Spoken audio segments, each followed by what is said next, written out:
Before we start today's assembly, please join me in acknowledging the history, culture, and stewardship of the land of this region's Indigenous people, most recently the Mississaugas of the New Credit, a Mississauga Ojibwe First Nation. We seek to live in respect, peace, and right relations with them as we live and work upon their traditional territory. So as we begin, I would like to introduce myself. I'm Gaëtane Vernat, Director of the Power Plant, located on the shores of Lake Ontario in Canada, and Chair of the Toronto hearing of the Airspace Tribunal. The Power Plant is Canada's leading non-collecting public art gallery dedicated exclusively to contemporary visual art from Canada and the world. Annually, we present up to 10 exhibitions, most years featuring emerging and established living Canadian and international artists. Exhibitions are often first solo exhibitions in Canada, in Ontario, or in Toronto, and almost always include the commissioning and presentation of new works. We see our role as an institution that is a catalyst for ideas, and so exhibitions are complemented by a wide range of public programs for visitors of all ages, now online through the ongoing global pandemic. Our exhibition program is accompanied by an extensive publication program that documents and contextualizes the artists and their work. So here we are, and I'm pleased to co-present the Airspace Tribunal Toronto hearing with the Masters of Visual Studies program at Daniels Faculty at the University of Toronto. So welcome everyone for joining us on Sunday today. We will hear from Shona Illingworth and Nick Grief, co-creators of the Airspace Tribunal, and we will hear from 3 speakers who will be questioned about the counsel to the tribunal and you, the audience. I will first outline the proceedings. The Airspace Tribunal is an international public forum to consider the case for and against a new human right to protect the freedom to live without physical or psychological threat from above. Previous hearings have taken place in London, England, and in Sydney, Australia. The purpose of the Toronto hearing is to further examine the proposed new human right in more detail, hearing from speakers who will share their perspective based upon their professional expertise and personal experience. Each speaker has been allotted 10 to 12 minutes. This is the first of 3 panels. Subsequent panels will be convened on Wednesday, November 4th at 2 to 4 p.m. Eastern and Saturday, November 7th at 2 to 4 p.m. Eastern. Each group of speakers will be followed by questions from the counsel to the tribunal, Kirsty Brimerlow, QC, who will then invite questions from you, the audience. The Airspace Tribunal is a people's tribunal. As the audience, you are the judges. This challenges the traditional state-centric view of how international law is created. So having considered the discussions during the 3 sessions, a closing session on Saturday, November 14th, will offer each speaker the opportunity for a final statement, include a summary by the counsel to the tribunal, then you, the audience, will be asked to vote for or against recognition of the proposed human right at the end of the proceedings. All panels of the Toronto hearing will be filmed and transcribed to contribute to the drafting history of the proposed human right. Ultimately, the intention is to present states and international organizations with a compelling, people-focused proposal for this new human right.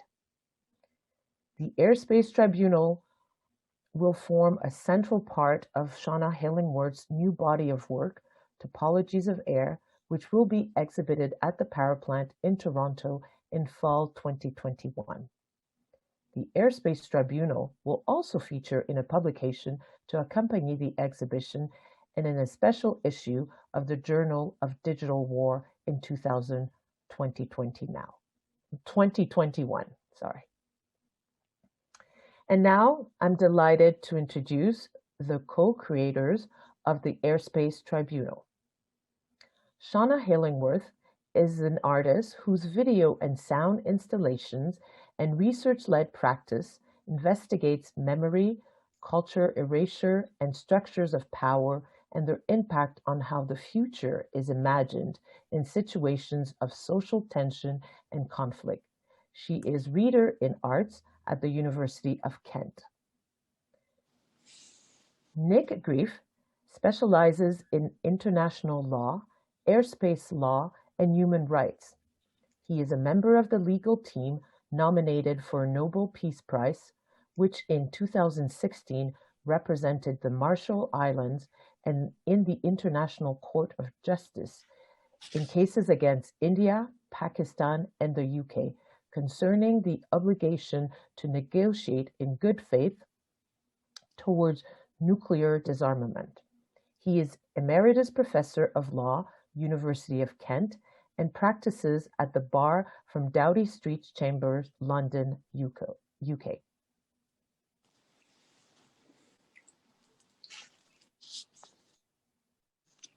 Thank you very much, Gaetan. And hello, everybody. It's very good to have you all here, and I hope you're all keeping well.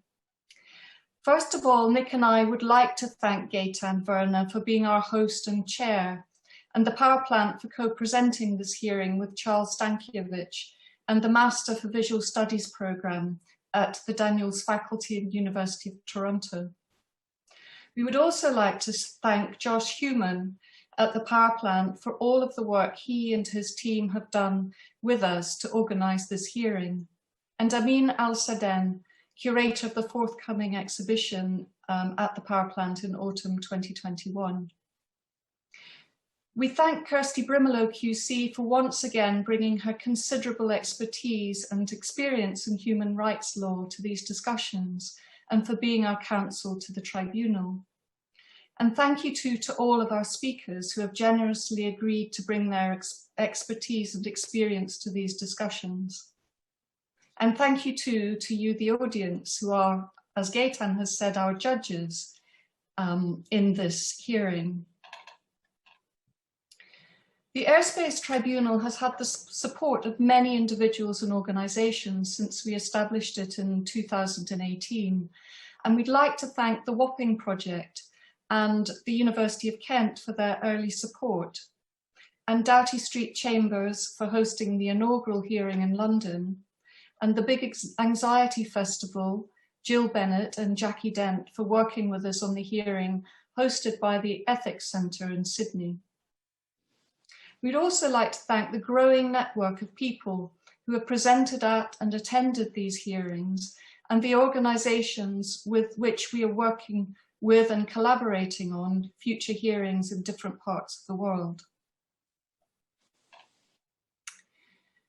Over the last century, humans have radically transformed airspace, chemically, territorially, militarily, and psychologically. Technological developments mean that this transformation is accelerating and growing in complexity. There is a widening disparity in the global landscape of power, with civilians increasingly subject to expanding commercial and military exploitation of technology in airspace and outer space, and to the consequences of environmental change. The associated threats are not adequately addressed in the contemporary legal framework. There is an urgent need for new thinking. And one aspect of airspace requiring development is the human rights dimension. The airspace will consider the case for and against the recognition of a new human right to protect the freedom to live without physical or psychological threat from above. And drawing on a wide range of experience and expertise, it will engage the public in discussion and seek to challenge the narrow terms by which airspace is represented and defined in law. That is how we introduced the idea of the Airspace Tribunal in an opinion piece published in the European Human Rights Law Review in June 2018. And we are delighted that this third hearing is being coordinated with the power plant in Toronto. And like the two previous hearings in London and Sydney, it will help shape the proposed new human right. Much has changed since 2018 when we wrote that article and had the first hearing in London, and even more so since 2008, when I began working on a series of video works that explored the impact of the military use of airspace, having grown up on the edge of a major NATO live bombing range in a remote area in the Highlands of Scotland. And this work developed into the larger body of artworks, Topologies of Air, that Gaetan mentioned, which originated in 2012 and through which shortly after Nick and I met. And from the discussions between myself, an artist, and Nick, a human rights law and airspace law expert, we established the Airspace Tribunal in 2018. The impact of geopolitical, technological, and environmental change is transforming the composition, nature, and use of airspace. We are seeing the rapid expansion of aerial surveillance and in the development of weaponized technologies utilizing artificial intelligence, such as drone swarms. We are seeing increased military and commercial hardware in space, with a growing risk of conflict and accumulating space debris. Accelerating environmental destruction in the Amazon rainforest, rising temperatures in the polar regions, threats to lives and to indigenous knowledges. Increasing levels of air pollution, with an estimated 9 out of 10 people subject to high levels of pollutants, posing a major threat to health and to climate, and causing an estimated 7 million deaths a year globally. Changes in habitat and concentration of populations contributing to possible new forms of transmission and contagion. The impacts of rising global temperatures, with predictions of up to 1.2 billion people subject to forced migration due to climate change by 2050. The emergence and impact of the COVID-19 pandemic has further highlighted the need to bring a diversity of expertise, lived experience, knowledges and perspectives into discussion to address the urgent challenges that are facing humanity and indeed the life and future of the planet, not least from the rapidly expanding and multiple visible and invisible threats from airspace and increasingly from outer space. Before handing over to Nick, I would like to quote Conor Gearty, Professor of Human Rights Law at the London School of Economics, from his representation at the inaugural Airspace Tribunal hearing at Doughty Street Chambers in 2018. And I quote,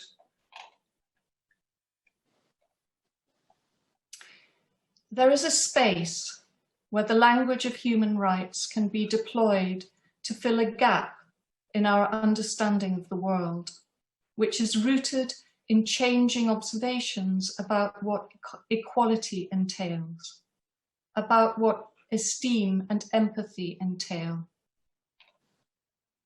Where did the rights of persons with disabilities come from, if not starting life in a space like this? Where did the rights of respect for people, for Indigenous people, come from, if not from a space like this? And both have moved through events like this: social progress, affiliation by civil society activists, into the softest of soft law, maturing into and taking shape as international, regional, and domestic law. So law is a creature of the success of civil society, and social rights have made the same journey. Thank you very much. Thank you, Shona, and thank you too, Gaitan. And I'd like to add my welcome to everyone here today. On the 1st of March 1954, the United States carried out a thermonuclear weapon test, codenamed Castle Bravo, on Bikini Atoll in the Marshall Islands. Its explosive power was 1,000 times the size of the bomb that destroyed Hiroshima. Some 62 years later, on the 8th of March 2016, in his opening statement to the International Court of Justice in the case between the Marshall Islands and Pakistan, the Marshall Islands co-agent and ex-foreign minister, the late Tony de Brum, recalled how, as a 9-year-old boy, he'd seen children playing in the radioactive dust that had fallen from the skies. I was alongside Tony in court that day. I heard the emotion in his voice, and I saw the impact that his statement had on many of the judges. I'd like to bring you part of Tony's statement. So here he is telling the court about something he'd experienced as a boy all those years before that still affected him deeply. Thank you, Josh.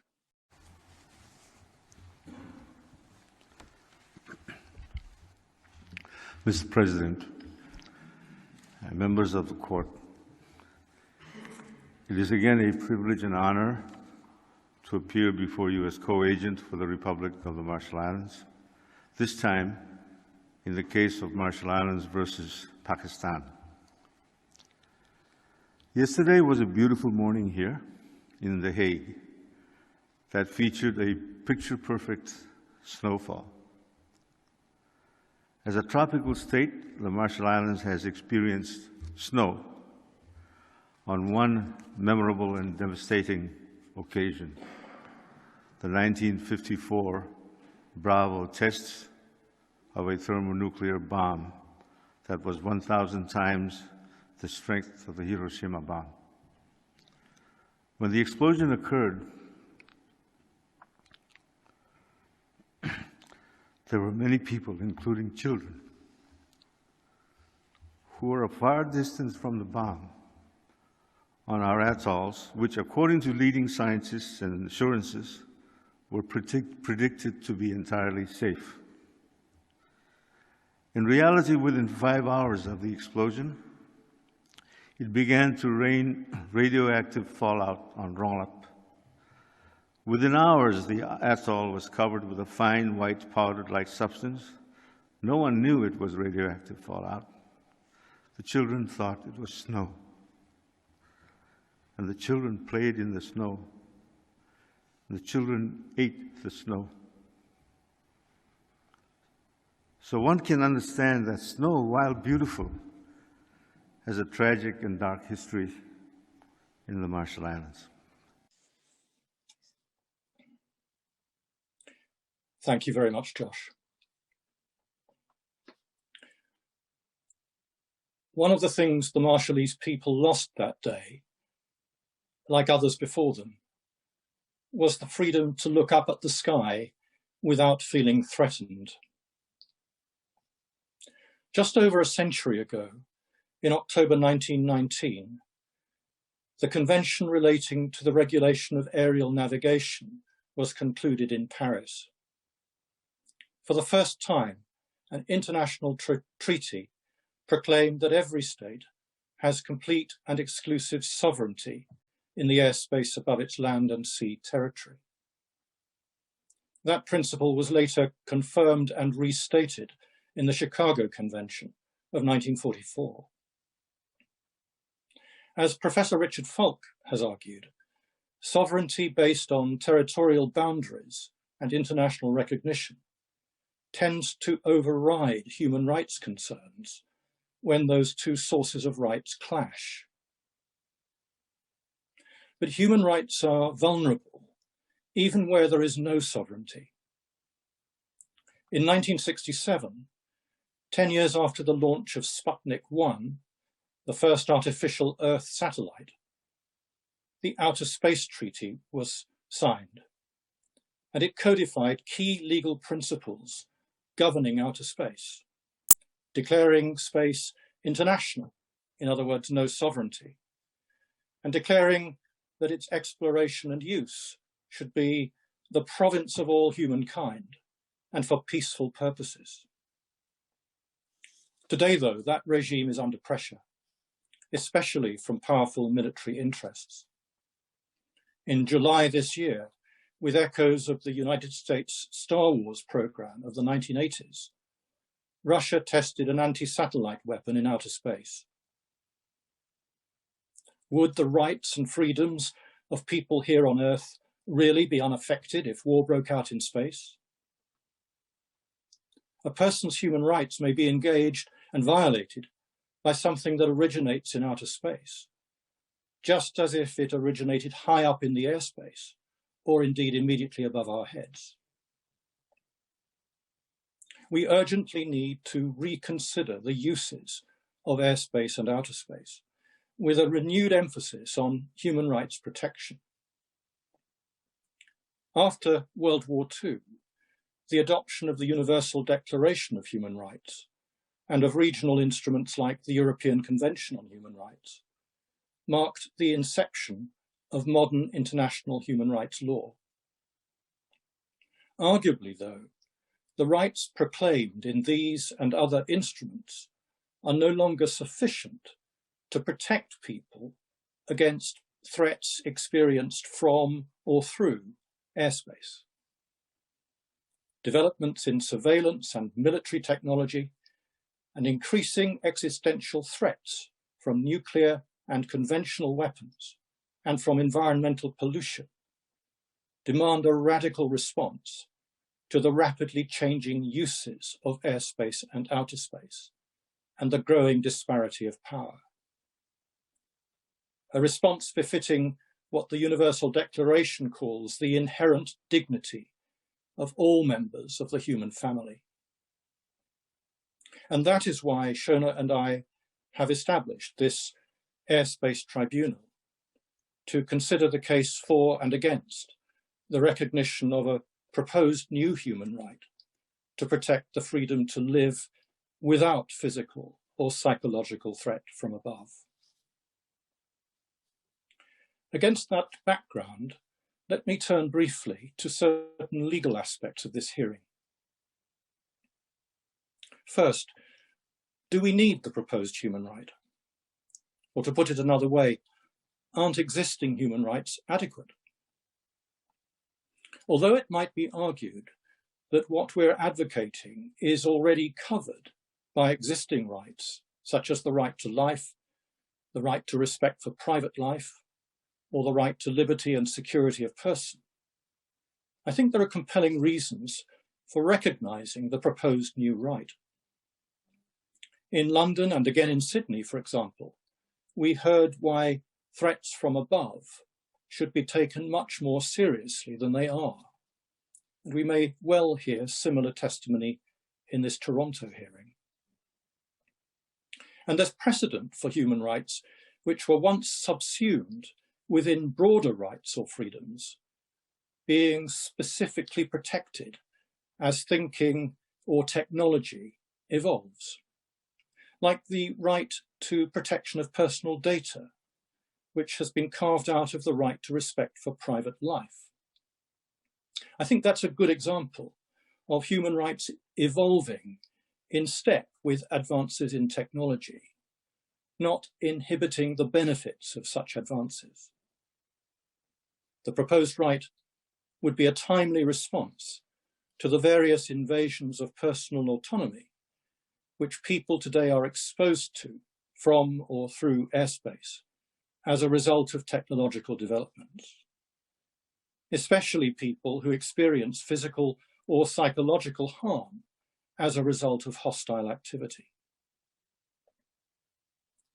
Secondly, the proposed human right would be a qualified right, like the right to respect for private life, not an absolute right, like the prohibition of torture. So interference with its enjoyment would be allowed as long as the restriction was prescribed by law and, quote, necessary in a democratic society, in other words, proportionate to achieve a legitimate aim, such as public safety or the prevention of harm or crime. Two of the speakers at the London hearing pointed out that it was thanks to satellite imagery that the world had learned of the Bosnian genocide, triggering investigations that led to the convictions of Radovan Karadzic and Ratko Mladic. Another speaker explained how satellites are being used to detect slavery and other human rights abuses, as well as environmental destruction. Indeed, around this time last year, it was reported that satellite imagery had detected forest fires in Brazil. And as recently as September this year, for the first time, drone footage helped to convict a human trafficker who'd been moving defenseless people across the Channel from France to the United Kingdom. Thirdly, it's important for me to emphasize that we're not denying the right to use armed force in accordance with the UN Charter. In other words, in self-defense or with the authorization of the UN Security Council. Indeed, if the freedom to look up and not feel threatened were specifically recognized in international human rights law, this would arguably enhance protection under international humanitarian law, which is that body of law that is designed to spare civilians and other non-combatants from the effects of hostilities. During armed conflict, the protection offered by international humanitarian law and that offered by international human rights law coexist. And the principle of systemic integration is used to connect the two bodies of law. In other words, rules of international human rights law are interpreted with reference to rules of international humanitarian law, and vice versa. But there still needs to be more recognition, particularly of the psychological harm caused by aerial or airborne threats. What we're proposing here could, we argue, help in that regard. For example, the rules of international humanitarian law designed to protect civilians would have to be interpreted and applied in light of the proposed human right protecting the freedom to live without physical or psychological threat from above. In particular, the rule of proportionality, prohibiting attacks which may be expected to cause excessive incidental injury, that is, incidental injury to civilians, which would be excessive compared to the anticipated military advantage. A research paper published in December 2018 by international affairs think tank Chatham House concluded that while there is no reason in principle to exclude mental harm from that proportionality assessment, the majority of state practice that had been investigated for the study did not take mental harm into account. It was unclear whether that was because states did not consider that they were legally obliged to take it into account, or because of the perceived difficulties in identifying and quantifying the mental harm expected from a particular attack. By removing any doubt that mental harm must be taken into account as part of the proportionality assessment, recognition of this proposed human right would arguably help to stimulate a better understanding of the mental health effects of attacks, and might even incentivize belligerents to develop more appropriate ways of assessing proportionality in relation to mental harm. Finally, how should this proposed new human right be recognized and created? It could be recognized by the courts through a dynamic extension of existing rights, such as the right to life or the right to respect for private life. But in the interests of certainty and legitimacy, we argue that it would be better to formulate and adopt a specific right through the normal international and domestic political processes with the active involvement of citizens around the world, rather than through creative judicial interpretation. And that brings us right back to this Toronto hearing of the Airspace Tribunal and the absolutely vital role of our audience, the tribunal's judges. Thank you very much indeed. Now it is my privilege to introduce the counsel to the tribunal. Kirsty Bimerlow, QC, in London, is head of Doughty Street Chamber's International Human Rights Team and a member of the Doughty Street Equalities Team. Former chair of the Bar Human Rights Committee, Kirsty specializes in international human rights law, criminal law, public international law, constitutional law, and international criminal law.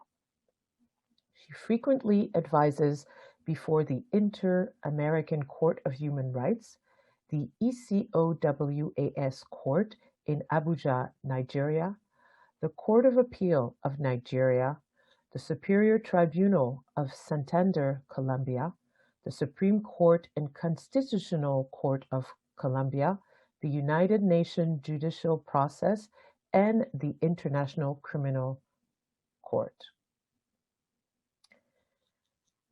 Now, without further delay, it's my honor to introduce today's first speaker.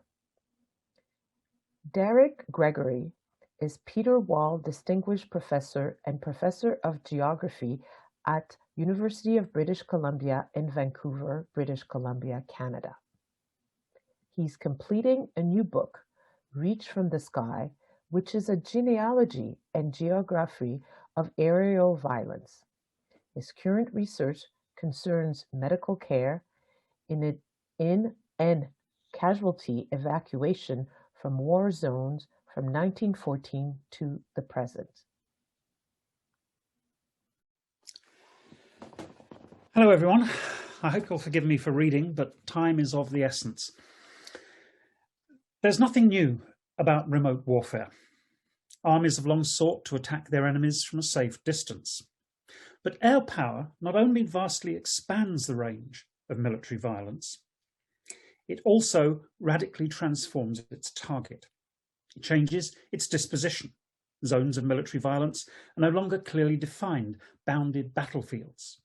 And it changes its composition to bring civilian populations within the sphere of military violence. Both these transformations were already in motion by the First World War. Aircraft were initially used purely for reconnaissance. Orville Wright, no less, insisted that would always be their primary role. But by May 1915, airships and later giant bombers were putting at risk civilian populations in cities like London and Paris, far from the front lines. By virtue of this new weapon, Julio Douay wrote in 1922, there will be no distinction any longer between soldiers and civilians. What he anticipated was risk transfer war, in which risk is transferred not only to their enemy forces, but also to civilian populations. The first key point I want to make is that we don't inhabit a world of targets. They have to be produced through what is a nominally scientific, objective process that Henry Nash described in his memoir on the US Air Force's bombing encyclopedia as the bureaucratization of homicide. Bureaucratization, after all, disperses responsibility, and it also heightens abstraction. It's abstraction that produces the object space of the target, a space filled with objects. One member of a bomber command crew in the Second World War described how bombed cities burning at night looked like sparkling diamonds on a black satin background. They weren't people to me, he said, just the target. It's the distance and the blindness which enable you to do these things. Another explained how the image was unreal because we couldn't hear it or feel its breath. Perhaps if we'd seen the white upturned faces of people, our hearts would have rebelled. But he said we never did. You see, in the duplicitous language of aerial violence, bombing attacks targets, rarely people. And the corrosive effects of abstraction often extend to watching publics. For weeks before the US-led invasion of Iraq, Baghdad was presented online and across the media as a collection of targets. And only after Saddam's statue had been toppled did quite other maps appear, showing the city as a series of neighbourhoods, inhabited by ordinary men, women and children, like you and me. What might the public reaction have been, I wonder, if those maps had been widely circulated in Europe and North America before rather than after the invasion? Now, you might think that military drones, with their capacity to relay full-motion video feeds in near real time, have transformed the situation. And in some senses they have. But today's drones can only be used in uncontested airspace. They're slow and relatively easy to shoot down, so they're typically deployed in the global borderlands against non-state actors. Now, those drone crews claim a new intimacy with the battle space. Watching on their screens, they become so immersed that they say they're not 7,000 miles, but just 18 inches away, the distance from eye to screen. But that intimacy is conditional. The video feed from a drone is silent, and the aircrew's sonic landscape is composed of whatever they can hear through their headphones: the voice of an air controller, the ambient noise of troops on the ground, the sound of explosions. And this fosters an identification with the troops on the ground. I'll tell you, just by flying this platform, I experienced stuff along with the guys on the ground, one Predator pilot said. I definitely care about them. I'm in that situation with them, just trying to support them the best I can. And in many cases, this predisposes those crews to view what they're seeing on their screens as hostile. In the most detailed transcript of a 21st century airstrike that we have, an attack on 3 vehicles travelling through a remote province in Afghanistan in February 2010, a Predator crew, including the pilot I've just quoted, provided subtitles for what was unfolding on their screens. Everything was seen as an imminent threat to US forces on the ground. The vehicles were a convoy, their occupants military-aged males. Their early morning prayer was a Taliban signifier. That's what they do, not what Muslims everywhere do. When the vehicles headed away from the village where US troops were conducting a counterinsurgency operation, that was a flanking manoeuvre. The crew constantly asserted that they'd detected few weapons precisely because they were all hidden. The crew had a more extensive discussion about the makes of the 3 vehicles than the makeup of the passengers, because the vehicles were familiar to American eyes in ways that people were not. There's a more general point here, I think. All the occupants of the vehicles turned out to be civilians. Yet unbeknown to them, they were required to perform what Christiana Wilkie calls civilianness in ways that would have been familiar to those unseen American eyes. What could possibly have constituted an adequate performance of civilianness by those in front of the lens to those hidden behind it? Since the occupants of the vehicles were all civilians, what could they possibly have done differently that would have spared them from being attacked?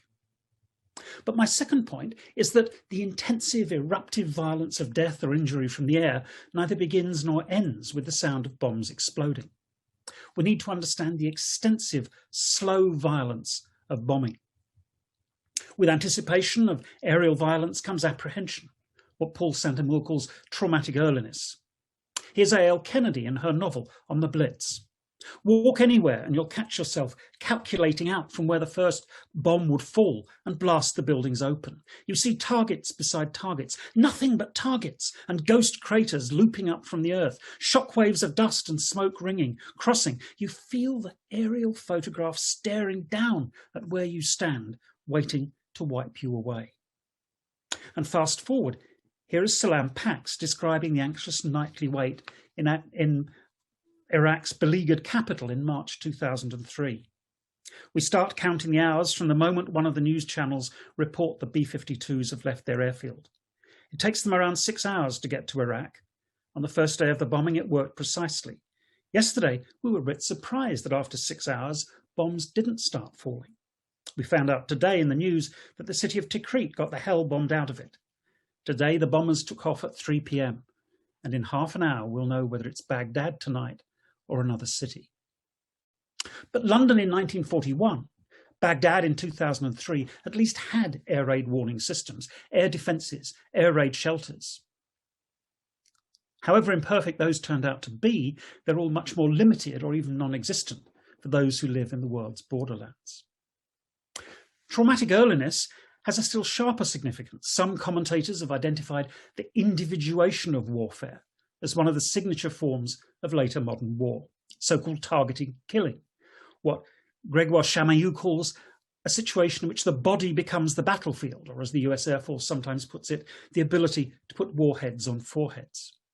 But this is misleading, not only because the accuracy of those so-called surgical strikes is far from self-evident, but because even in its seemingly most individualized forms, the manhunting that Chamayou despises, aerial violence always targets the social.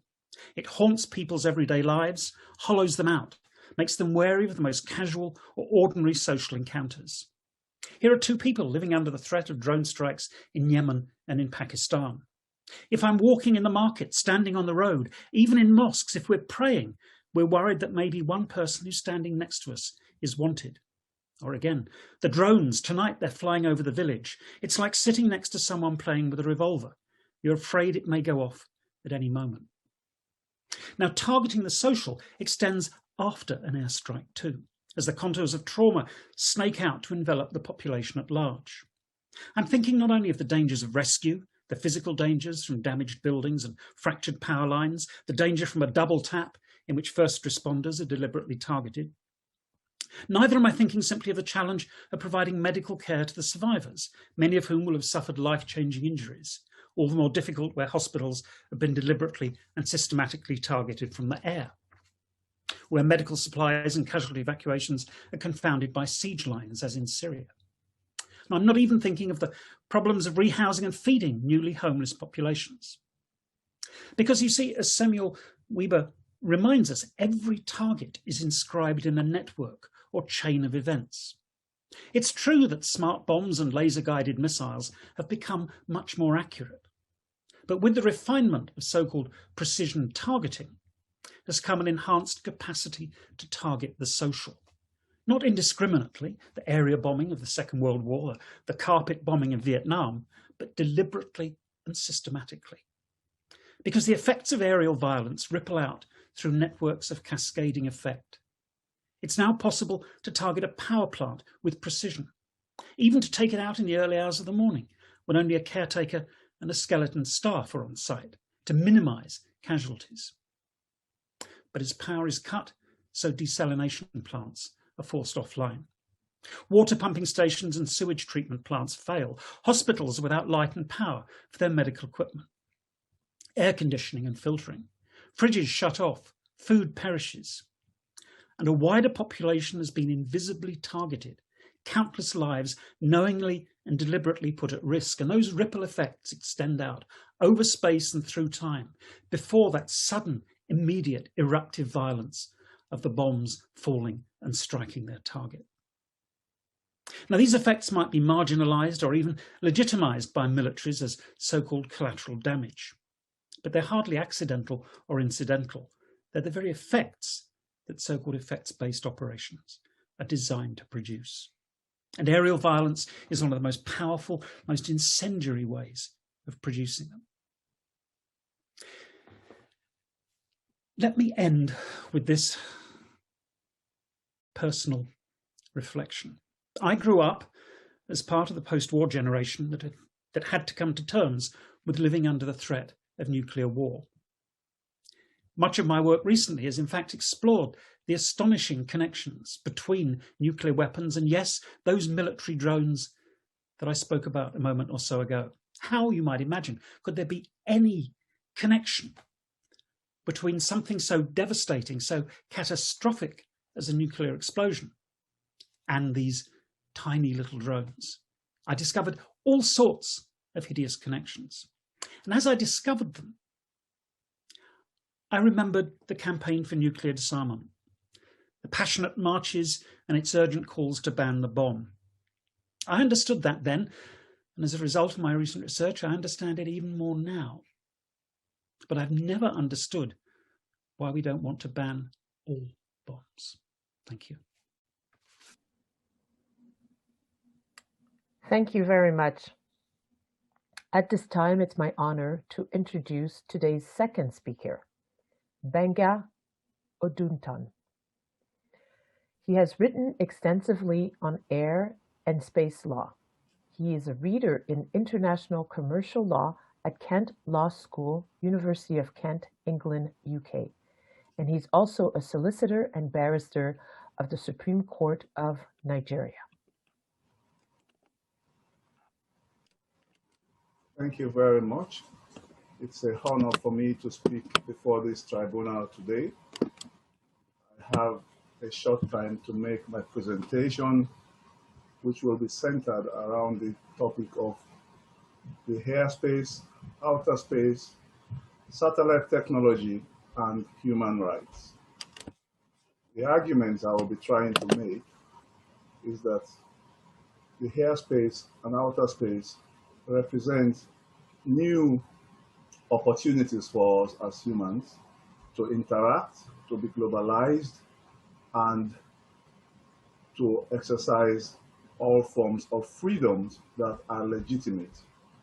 But that we now stand at the precipice, a very dangerous time when technology can be put and has been put to use that are dangerous and are not in the interest of the entire mankind. A very dangerous time in history, and that at this time in history we have to take stock of what air law allows us to do and does not allow us to do, take stock of what space law allows us to do and not to do, and more importantly, to find out what international law generally allows us to do and not to do.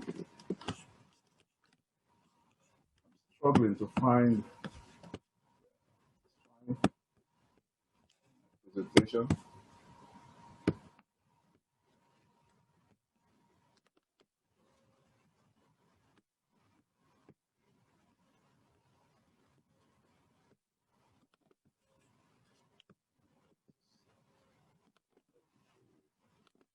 Yeah. If I may begin.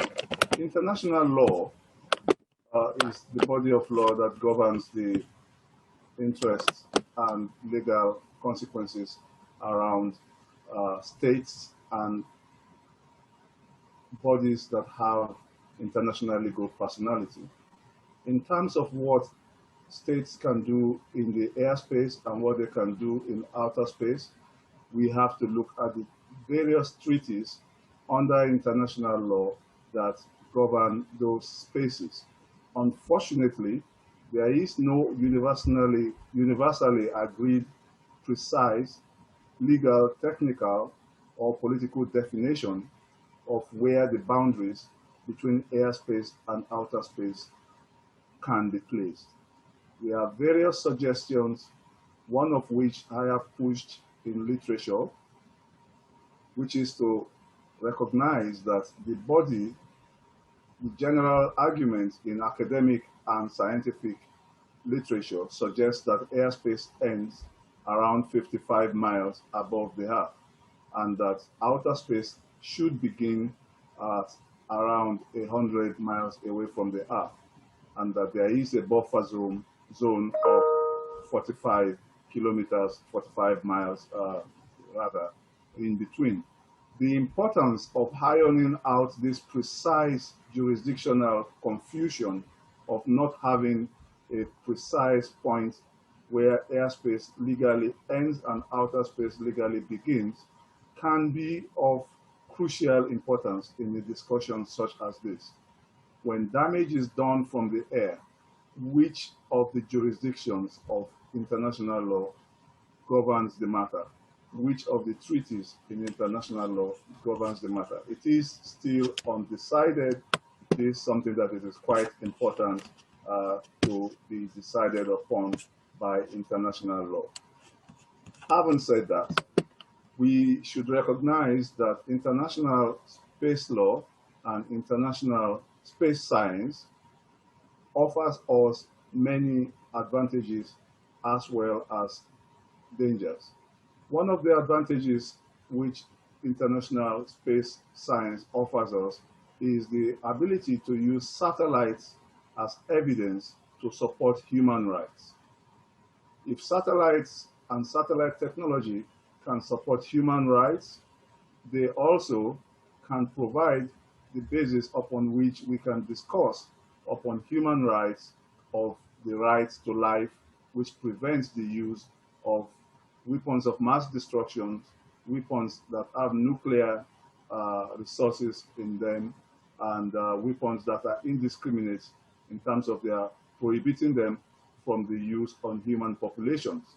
So satellites offer various advantages and disadvantages. Satellites, high-resolution satellite imagery can be used for human rights protection, documentation, monitoring, and advocacy efforts. It can be useful for self-determination.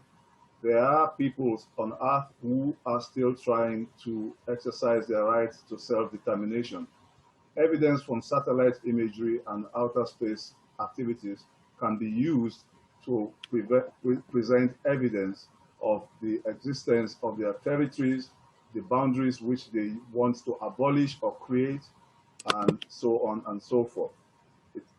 The right to life can be protected by evidence from satellite technology, documenting acute crises and driving accountability, where we have found out that the rebel groups, governments, and other actors are acting illegally and dangerously.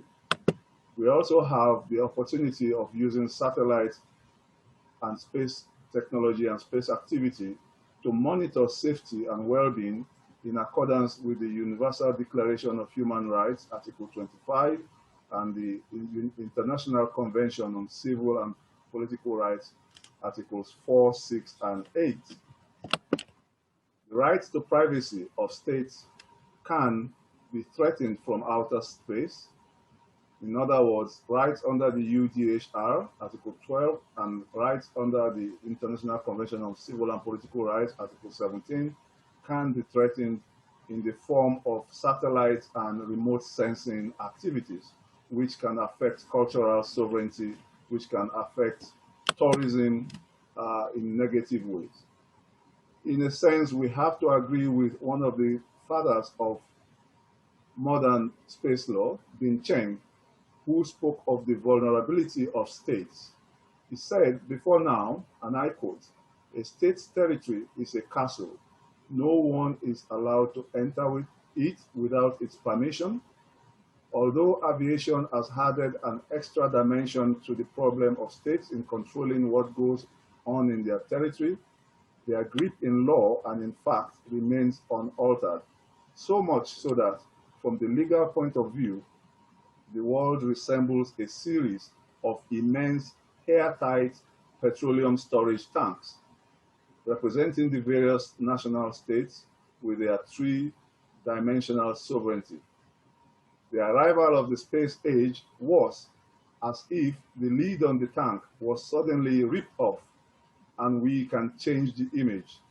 It was like the opening of an ant hill with all the ants scurrying around, wondering how to cover themselves and their secrets and stores.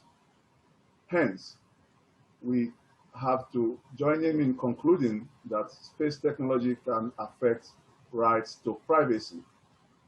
However, the binding principles of international law are that states should exercise the obligation of good neighborliness. Good neighborliness is confirmed in various cases in international law, including the Trail Smelter Arbitration, which prohibited Canadian companies from polluting United States airspace, the Corfu Channel case, which found the Albanian state guilty of being insensitive and unneighborly and, in fact, uncivilized on that issue in relation to British warships that were exercising a right of passage, and the fisheries jurisdiction cases. So there is an ample number of cases in international law that supports the right to good neighborliness or the expectation of good neighborliness from other states. In terms of the military uses of outer space, which has created the vulnerability of deaths visiting states and their peoples from above, we have to talk about the possibilities and the present state of play. Just very recently, in April of this year, Russia conducted an anti-satellite test using a platform that is probably designed to intercept satellites in low Earth orbit. And in that same breath, perhaps kickstarting a new war or, let's say, arms race in outer space. In 2019, India also tested kinetic energy vehicles that intercepted an Indian satellite in a simulated exercise. And therefore, we know now that the horrors that can visit mankind are democratized in a negative sense. In other words, both developed, technologically developed states and developing states, both economically and militarily, can have access to wreaking havoc from above. Hence, there is a balance of terror developing in this area. The military uses of outer space can indeed be very disturbing. We have space-to-earth weapons, which use beam weapons that can beam and concentrate on parts of this Earth or on objects of this Earth. We have orbiting nuclear-armed and conventionally armed re-entry vehicles. We already have the intercontinental ballistic missiles, which is several decades old in technology. And that technology is at least openly owned now by the US, the Soviet Union, or the Russia as it is today, Israel, India, China, North Korea as well. We also have the vehicles that such as the US Air Force X-37B, which can operate in the airspace, wreak havoc on Earth, or go into outer space and wreak havoc from there. They can stay in outer space for months at a time. And they are basically offensive weapons and not defensive at all. The ultimate weapon, and one which should scare every single human being, is the talk now of experimentation whereby asteroids can be weaponized. Asteroids on the whole, or bits of asteroids, could be broken off and used to strike portions of the Earth. So asteroids are now the ultimate killers. If we dare to remember that a 6-mile wide space rock was what wiped out the dinosaurs about 66 million years ago, then we can imagine the kind of self-harm man might be able to do to itself today.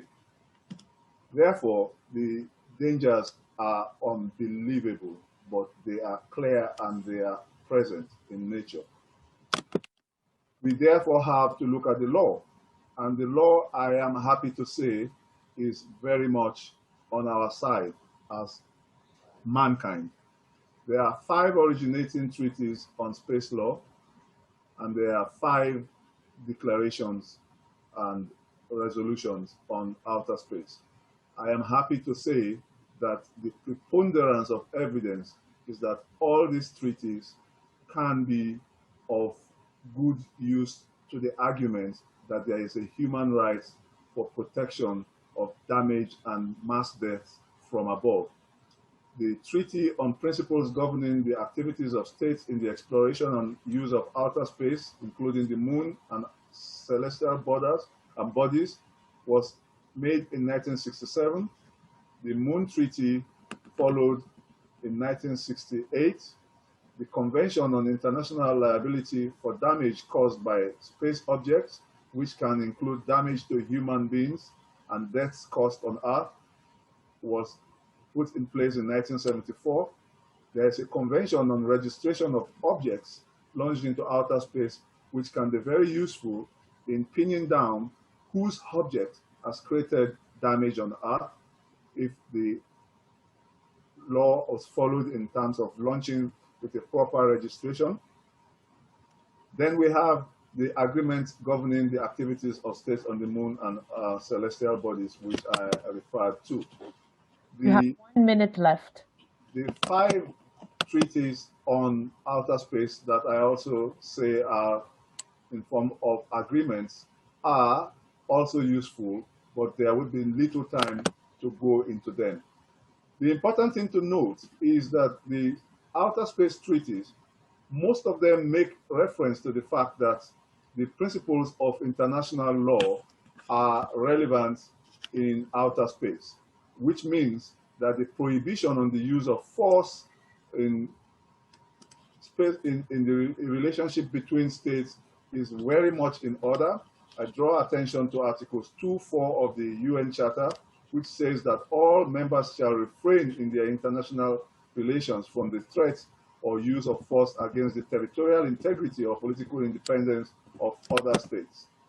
The 1967 Space Treaty does say that states bear international responsibility for national activities in space, and that such activities, whether done by the state itself, its bodies, or even private agencies, the state will bear responsibility for them. Similar treaties and provisions exist and are replete in international law. I hope to end on the note that the proposed Prevention of an Arms Race in Space Treaty, the so-called Paros Treaty, will be eventually agreed to by the United States of America. Presently, we have China and Russia championing the implementation of this treaty, but the US, for reasons best known to the state, has not accepted to join in the making of this treaty.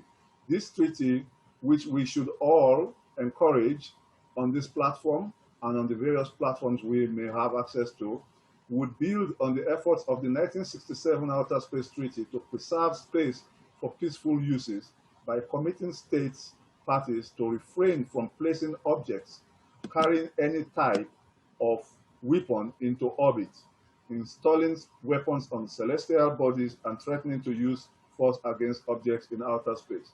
Presently, there are loopholes in the law. The treaties banning the use of nuclear weapons and the treaties banning the use of weapons of mass destruction have not banned outrightly the use of conventional weapons in outer space. This dangerous and unproductive lacunae space needs to be filled by law, and this can be done through advocacy and the cooperation of lawyers and positive forces across the globe in making sure that a proposed Prevention of an Arms Race Treaty in outer space is made into reality. Thank you very much. Thank you very much. At this time, it's my honor to introduce today's third speaker. Andrew Hoskins is Interdisciplinary Research Professor in the College of Social Sciences at the University of Glasgow, UK. He is a media sociologist known for his work on media, memory, and conflict. His latest book with Matthew Ford, Radical War, Data, Attention, and Control in the 21st Century, will be published in 2021. He is founding co-editor-in-chief of the Journal of digital war. Thank you. Thank you very much.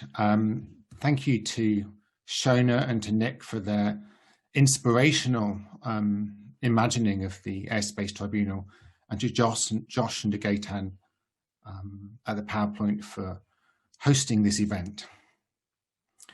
Images are often said to intervene in war. The singular photograph was once acclaimed as reliable for stirring collective conscience, for radicalizing the crowd, for compelling action. And after war, images endure in social and cultural memory to help render conflict intelligible, to work through trauma, to honor the dead, to learn lessons, to prevent its return. And there is a powerful and enduring belief in the idea that representing the world to people has effects. Surely this is the photojournalistic imperative, to render war visible, to capture attention, in the expectation, or at least the hope that images of suffering might provoke someone to help lessen such suffering. But in the digital era, there's a fundamental reversal of this idea. A reversal, a complete turning about. I think in short, we can say that images are used to kill. Inhuman images, those rendered through artificial intelligence and algorithms, are constructed to assist in inhuman acts. The profound shift here is from images being used as representation to that of identification. And the rise of facial recognition and biometrics, and the trend towards militarized and aerial media of surveillance and targeting of individuals is intensifying, with AI advances in directed intelligibility and layers of air now thick with data. And this is part of a wider trend of datafication. This is the continuous generation of data about people, their acts and events, so that a new form of power is afforded to those who own and control the algorithms and platforms and archives through which data is mined and aggregated. And the algorithmic generation of identity is not necessarily about what you say or who you are, but is rather identification based upon what you do, where you go and who you communicate with. The data of interest here is that captured from pattern of life activity. In other words, metadata movements, networks of contacts, mobile phone usage. And this for me is finding, paradoxically perhaps, the unknown and the unremembered individual. The clustering of pattern of life data around an individual, what they like, where they live, where they travel, is enough to shape an identity that they didn't even know existed in the first place. The individual on the ground, subject to surveillance and targeting system, is known perhaps more in the archives of war than they know themselves. So drone targeting interfaces highlight a human disconnectedness to the consequences of warfare, which, while, as we've heard, appearing to be increasingly fought remotely and invisibly, instead intervenes in and scrutinizes the most intimate and human and social interactions on the ground. Whilst then in the modern era, much has been written and reflected on the possible effects of the overload of images of war on the attention and action of remote news publics. The overload of attention by way of what we would call hypervigilance experienced by those surveilled on the ground is a very different dispersion of violence. Whereas audiences are said to be caught in a mediated experience of so-called perpetual warfare that kind of messes with the resolutions and temporal horizons, beginnings and endings, associated with much of a kind of Western history of conflict. Severe populations experience perpetual trauma with the future already foreclosed. And the trauma of civilians of warfare in these circumstances shifts from a memory of the past to a constant anticipation of the threat of the future, subjecting increasing numbers of people to perpetual physical and psychological incarceration. And the shift to hypervigilant surveillance technologies oriented to identifying potential threats subjects people on the ground to an unending anxiety of inadvertent exposure as targets and the anticipatory trauma of a future already occupied and foreclosed. Fundamentally, the increasing datafication of individuals and the weaponization of airspace produces what we might call an inaccessible war. And this condition of inaccessible war, of a kind of overburdened and impenetrable present, does not allow time for the working through of traumatic memory, in the sense of looking back at a threat which has ended, for there is no ending, and also no way of knowing when this time might arrive anyway. In this way, the future is being made inaccessible, foreclosed through the blockage of the present and the past, and occupied by the predictive targeting of AI. So if we might accept that, to quote Schachter and Welker, that human memory evolved not only to allow us to remember, but also to allow us to imagine what might happen in the future, to end quote, then the inaccessibility of, or inability to construct memory, denies the capacity to imagine what a future could be. So Conway, Loveday and Cole argue that our individual memories shape what we consider to be plausible to happen in the future, as part of what they call a remembering, imagining system. Without the dynamics of an accessible and usable memory in the now, individuals and societies cannot imagine, they cannot plan for a future. And furthermore, enduring never-ending occupation of the future and the associated traumatic imaginings affords a continual state of preparedness with profound physiological and psychological consequences.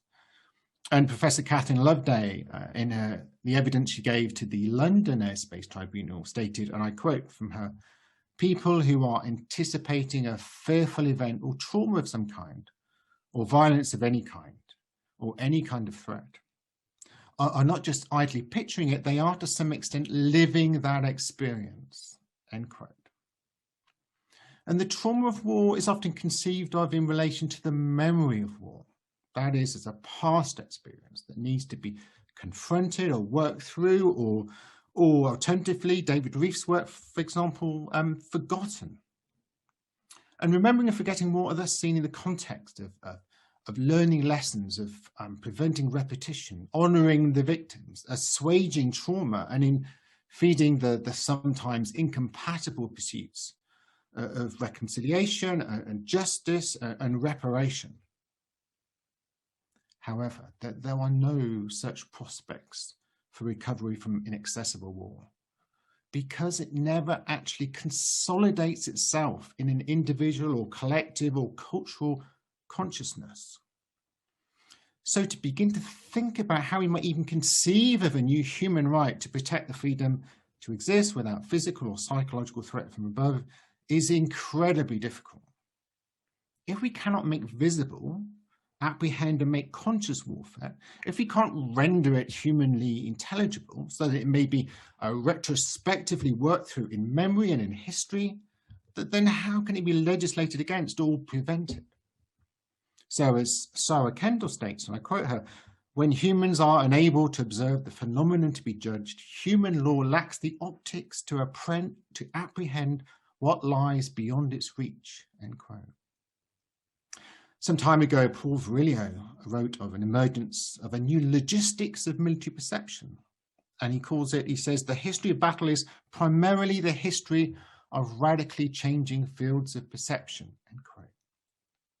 And certainly we can trace a transformation in how war is fought and begun and ended and legitimized and contested or hidden or made visible, remembered, and forgotten in relation to the media and technologies of the day. But today, there is a new paradox of inaccessible war that gives, I think, two, albeit connected, radically changing fields of perception. The first is the blindingly bright exposure of war in the surging headlights of social media. Here there is an intense flux of images, information and disinformation that afford the impression of a chaotic battlefield in which all sides are fighting with the new tools of participation seemingly in full view. But in this war becomes inaccessible in that the rapid and voluminous circulation and instability and turnover of imagery and information obscures the present and moulds it from place and time and ideas of truth. And this circulation, I think, also unsettles memory and history in that this kind of remainder glut seems untranslatable into what we might call a usable past. And think, for example, of the sheer volume of images and information contained within archives gathered by NGOs and others that accumulate evidence of war crimes, millions and millions of documents, terabytes and terabytes and terabytes of data, yet to be made sense of or prosecuted, but which are rendered unintelligible because of the volume and due to the lack of resources and technology or political will. But the second regime of what we're calling inaccessible war is the comparatively dark revolution in militarized data and AI. And this marks, as I've argued, a shift of the trauma of civilians from a memory of the past to a constant anticipation of the threat of the future, subjecting increasing numbers of people to perpetual physical and psychological incarceration. So to conclude, the challenge for workable human right then is not to be distracted by the digital mass representation and circulation of images of great complexity and volume and scale. Rather, much more attention is needed to that which lies outside dominant fields of perception, in which images are operational as weapons, rather than only as representations of war. And I'll end there. Thank you. Thank you. I will now invite the counsel to the tribunal to question today's speaker. Hello, thank you very much. So I'm going to ask questions, and if I can ask you all to put your cameras on, which everyone is more or less doing. I'm going to ask you questions individually and perhaps collectively. Thank you very much first of all, for fascinating talks and presentations. I think I'm going to start with the treaties first. So this is coming to Benga's talk about the treaties which he described, which already are in force, governing space. So we have 5 treaties, he's told us, governing space law, and also 5 other resolutions in outer space. My question, Benga, is can those treaties currently actually be applied to drones? So the space where drones operate, would that space be caught by any of the space treaties? This is the point on which I decided to start my talk earlier on, which is the fact that technically it is very important for us to separate air law from space law. Air law has to do with the airspace, and the airspace, according to international law, is within the territory and jurisdiction of the underlying states, whereas outer space belongs to mankind. It is the province of mankind otherwise also known as the common heritage of mankind. So a lot depends on where the actors or the specific facts begin from. If it begins from the airspace, then air law is what we would have to refer to, in which case we will be looking at the Chicago Convention on Chicago Convention 1944. We will also be looking at the ICAO principles. We will be looking at national law. Whereas if it's at any point in time the drone enters into outer space, then we would need to reflect public international, what we call outer space law, and the 5 treaties and 5 resolutions that I referred to earlier. So a lot depends on the specific point. And having not decided on that point, despite arguing about this on a yearly basis over the last 30 to 40 years, we have a sticky point there. But I will suggest that wherever the aggression takes place from, even if it's from a drone in the airspace, we have enough in international law to govern that. And if it is in outer space is supposed to be a zone of peace. It's supposed to be a space of cooperation. And from the spirit of the laws, we can tell that using outer space as a drone sport or a space for drones to kill on Earth in illegitimate manners, outside the scope of what the United Nations Charter agrees upon. It doesn't matter where it takes place. If it is aggression, and it will be illegal. So, follow-up question to that, why would we need an additional international human right dealing specifically with protection from what's going on over our heads? We will need one because it is always better to have things ironed out in treaty law or in acts, or what we call national law, legislation. Wherever there is the space for ambiguity, there is space for mischief. We need to recognize that the use of airspace and outer space has been impacting upon various rights of man. Some of them are human rights, and it's only better for the law to be complete, and the law can only be complete when it systematizes and recognizes what already exists in broader international law. So, for instance, without calling it a human right, we already have some protection in law. There is the question of what is acts of aggression, what you cannot do as a state member of the international, of the United Nations, and the fact that the actions of companies and corporations are attributable to their states. We have that protection, but we don't have it stated out in clear terms that there is a human right of expectation not to be attacked from outer space. Excuse me.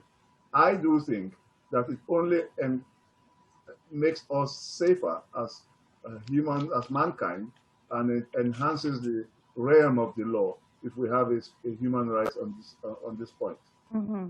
So I'm going to come on. Thank you so much for that. I'm going to come on to others. So what you're saying, in effect, as well, is that we should be looking at additional laws which will focus upon attack from outer space, as well as looking at the right that this tribunal is about specifically, which is looking at the torture, the mental torture from somebody who is, say, living in Yemen, who doesn't know from one minute to the next what might occur from up above. So we have the international human right, where perhaps freedom from torture in coming from airspace would fit.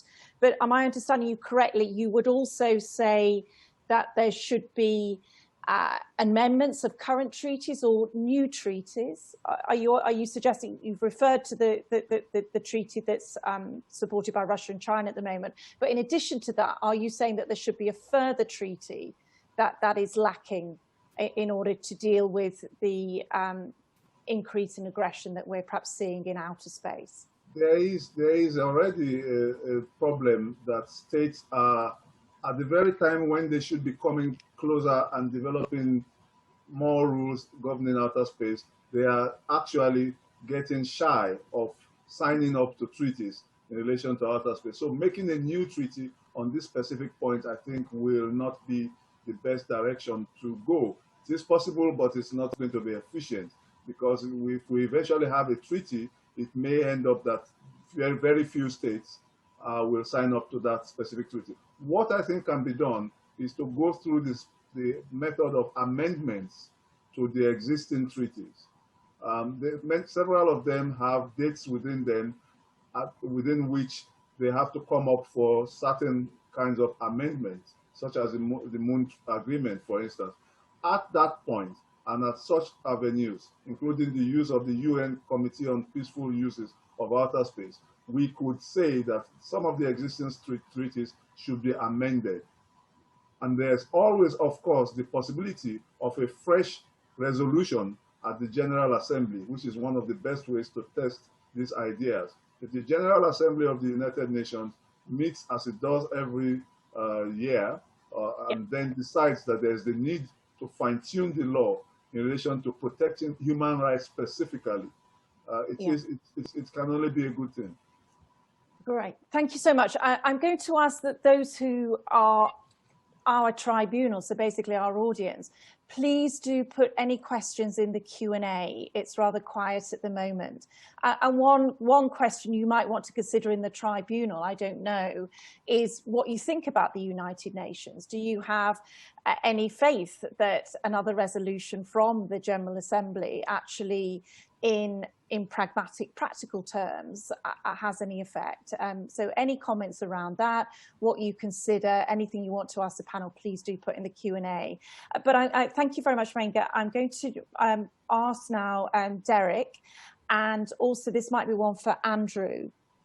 And Derek, it was relating to the part of your presentation where you spoke about the interview with a predator, a drone operator, and in relation to the strike in Afghanistan, where and you refer to the language used in the subtitles, that all the language is a military type language, and it's looked at through a prism of danger, that the target is danger.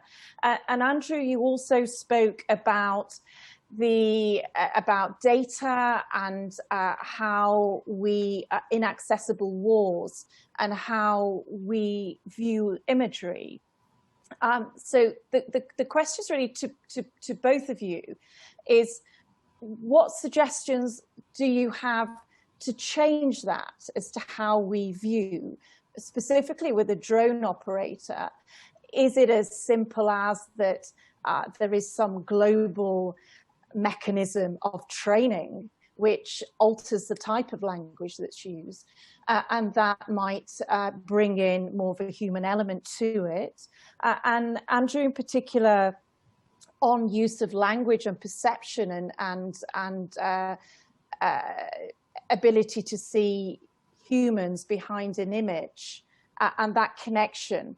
Is there anything that can be done with the artificial intelligence that we have to make it more lifelike, to make it more real, rather than being the sort of shadowy figures that we do see being projected from drones? So something more lifelike that we will see in, say, a video game, where people then become attached to that image in the video game. So those are my questions, just around the operation, first of all.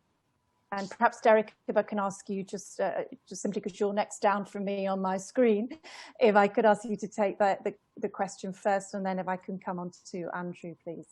Yes, of course. I should say this is the first time I've ever been questioned by a QC, and I hope it'll be the last.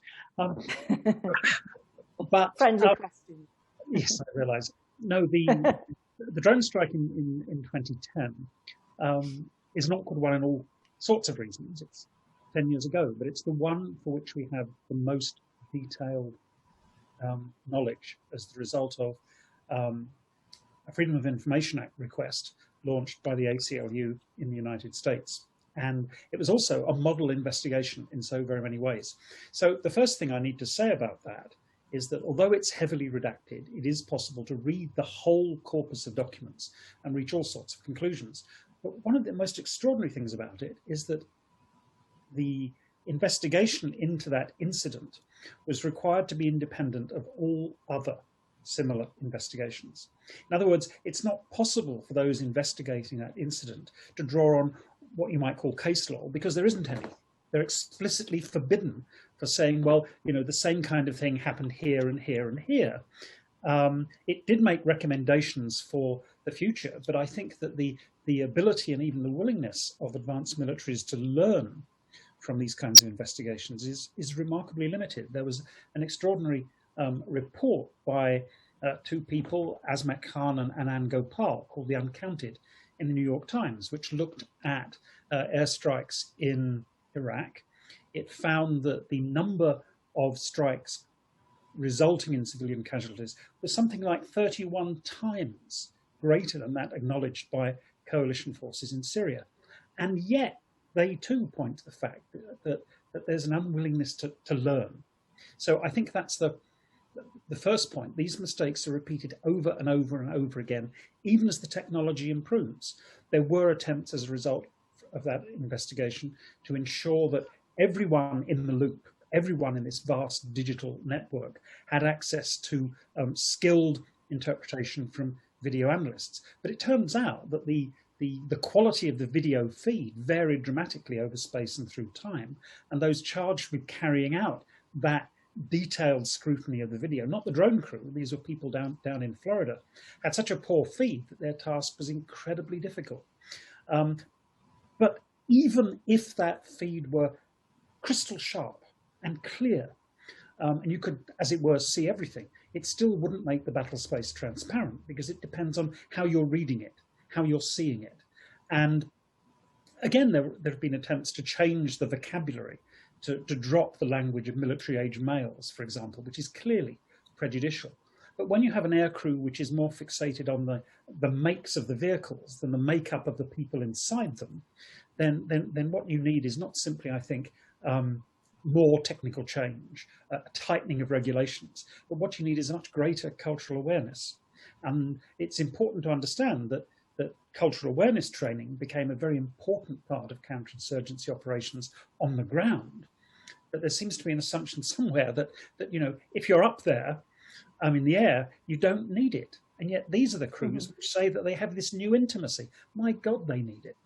Yeah, that's really interesting. So there's another gap. There's a space, a literal space, with what's being applied to the operator, the training that's been applied to the operator. But if I could just pause you there for a second and bring Andrew in on that point, and then we can perhaps move on to another point as well.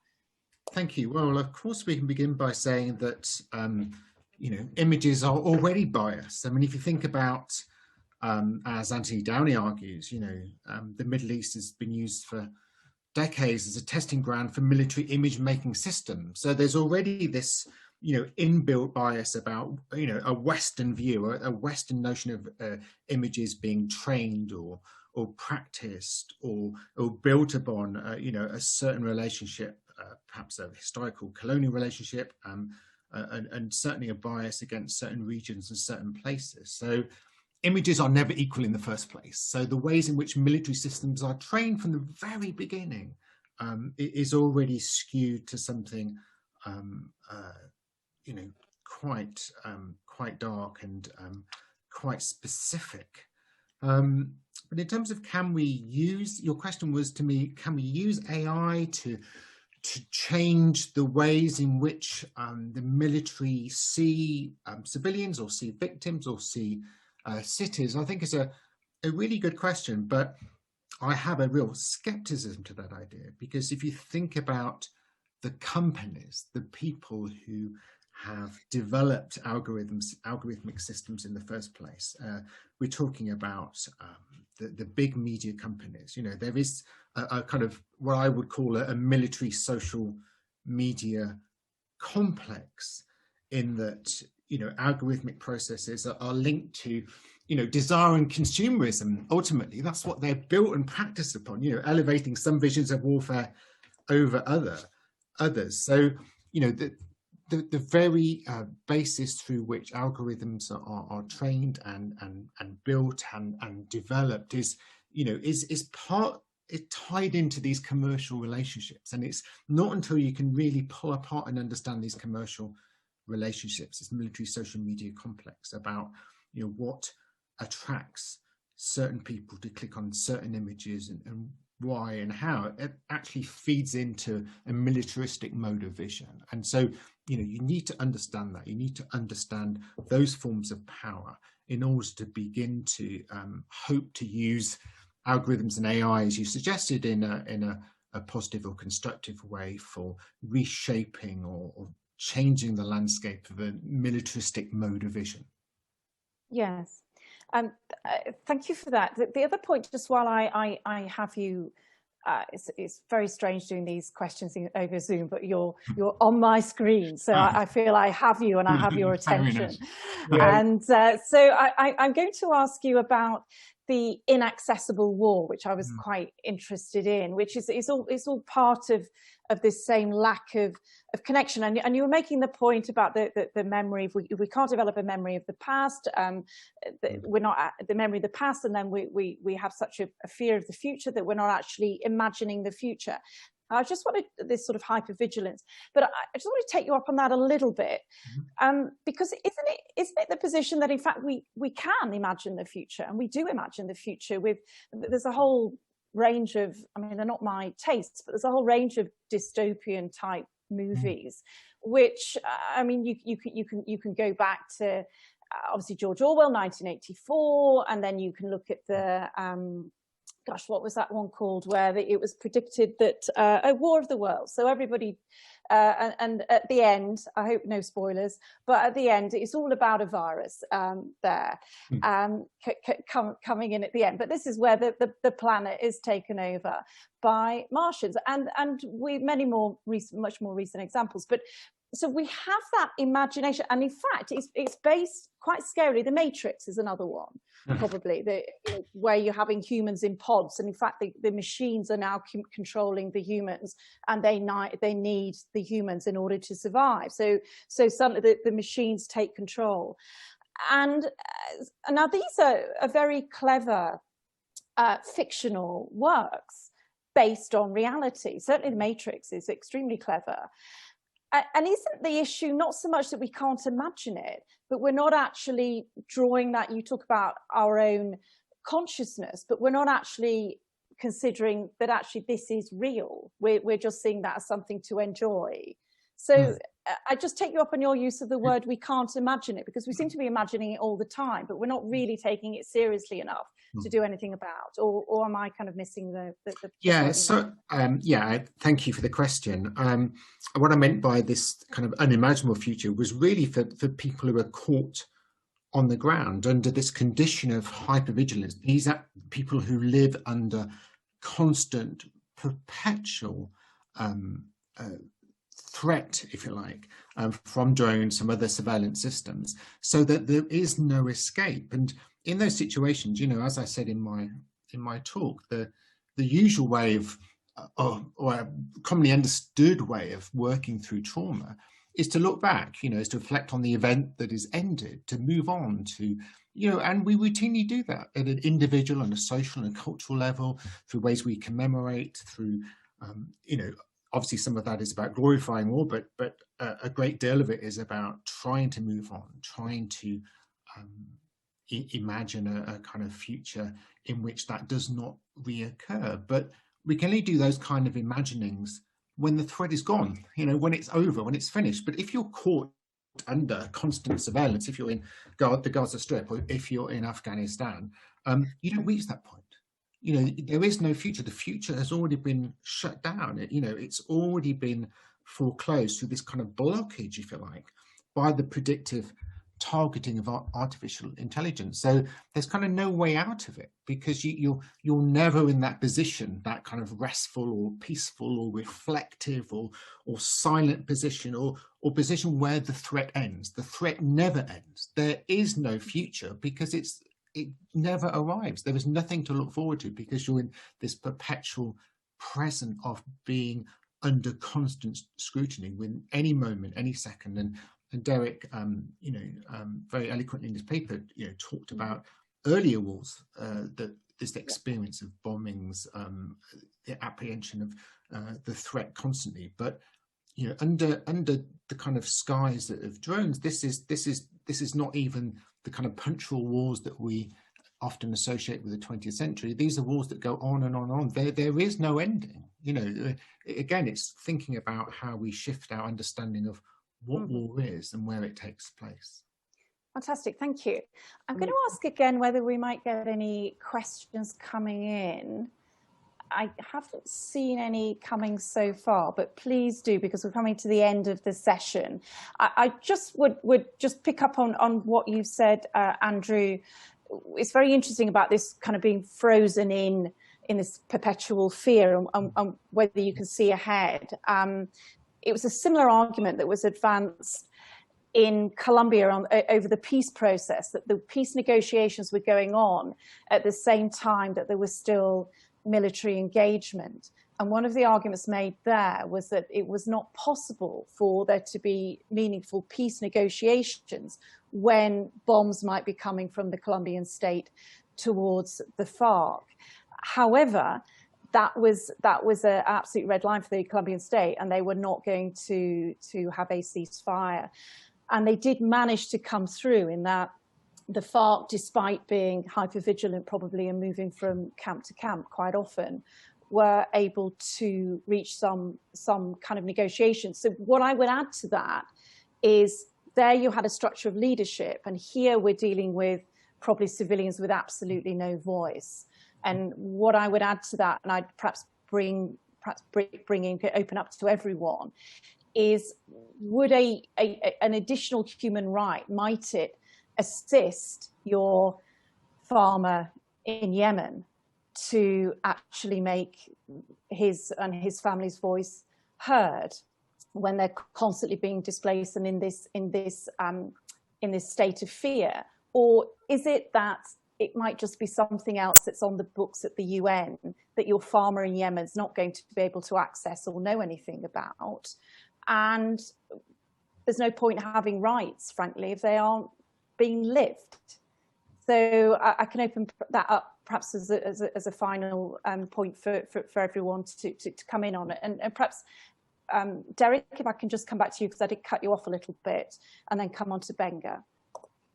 Well, my starting point is this, that when people talk about drones and remote warfare, they talk, I think, quite rightly about the ways in which drone crews are typically immersed in the situation, right? And I don't think that this inculcates a PlayStation mentality. I think that's a cheap and idiot jibe, as a matter of fact.